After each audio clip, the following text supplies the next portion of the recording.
5 વર્ષથી બની રહ્યું છે, પરંતુ અત્યાર સુધી બ્રિજની કામગીરી પૂર્ણ થઈ નથી, જેને કારણે વડોદરાના લોકો થઈ રહ્યા છે પરેશાન। મહાનગરપાલિકાના દોષનો ટોપલો રેલવે વિભાગ પર નાખી રહી છે અને પોતાની જવાબદારીમાંથી છટકવાની કોશિશ કરી રહી છે।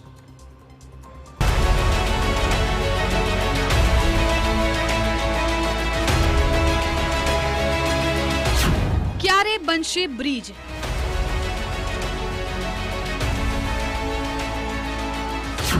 લોકો પરેશાન, તંત્ર ક્યારે આપશે ધ્યાન?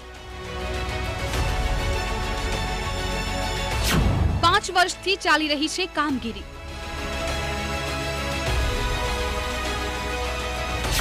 શું કરી રહી છે મહાનગરપાલિકા?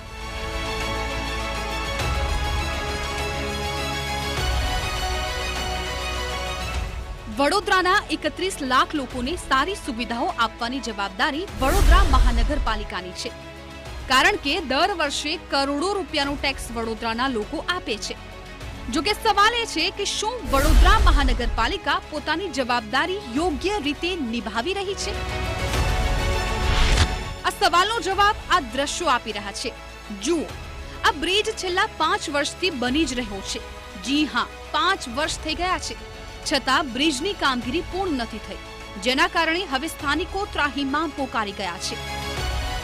વડોદરાના નગરજનોને નવા પ્રોજેક્ટોની ભેટ આપતી પાલિકા ફક્ત પ્રોજેક્ટોની ભેટ આપવાની જાહેરાત કરી કામગીરી કરવાનું ભૂલી જતી હોય તેવા અનેક વખત દ્રશ્યો જોવા મળ્યા છે।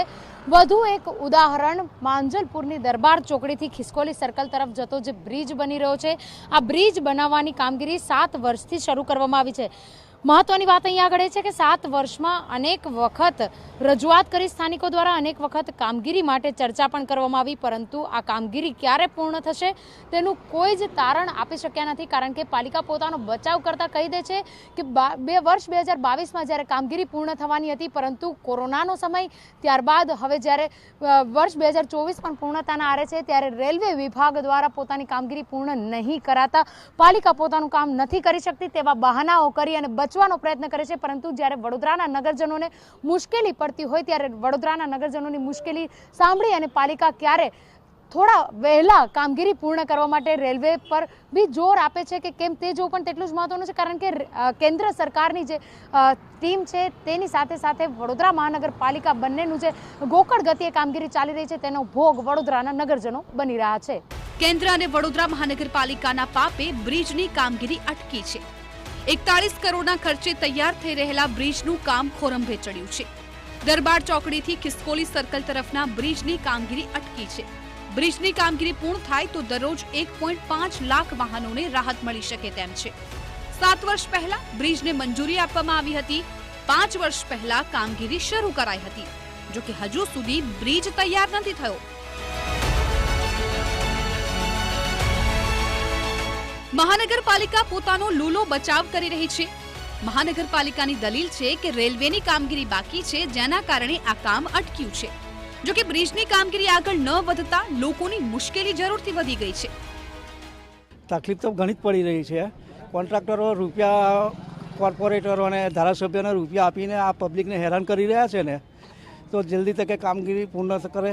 કે જ્યાં ટ્રાફિકની સમસ્યા ડેઈલી લગભગ એક્સિડન્ટ થવાની પૂરી સંભાવના છે, ને આ 3 વર્ષથી 4 વર્ષથી આ પૂરું જ કામ થતું જ નથી ક્યારેય, કારણ કે પરમિશન લીધી છે, નથી લીધી, કેવી રીતે કન્સ્ટ્રક્શન થઈ રહ્યું છે ખબર જ નથી પડતી। કોઈ પણ નહીં, પાલિકા હોય યા ધારાસભ્ય હોય યા સંસદ સભ્ય હોય, વડોદરા માટે એ લોકોને કોઈ પણ ઇન્ટરેસ્ટ છે જ નહીં। સવાલ એ છે કે બ્રિજની કામગીરી ક્યારે પૂર્ણ થશે?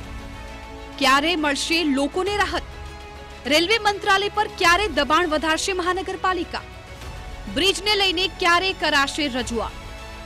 સવાલ એ પણ છે કે 2017માં જ્યારે બ્રિજની કામગીરી શરૂ કરવામાં આવી ત્યારે શું રેલવે વિભાગની મંજૂરી લેવામાં નહોતી આવી? જો મંજૂરી લેવામાં આવી હતી તો પછી હવે કેમ કામગીરી અટકી છે? આ સવાલ સૌથી મહત્વપૂર્ણ છે। કેન્દ્ર સરકારમાં ભાજપની સરકાર છે, ગુજરાતમાં ભાજપની સરકાર છે, છતાં કામગીરી કેમ અટકી છે? આ સવાલ જનતાને પરેશાન કરી રહ્યો છે।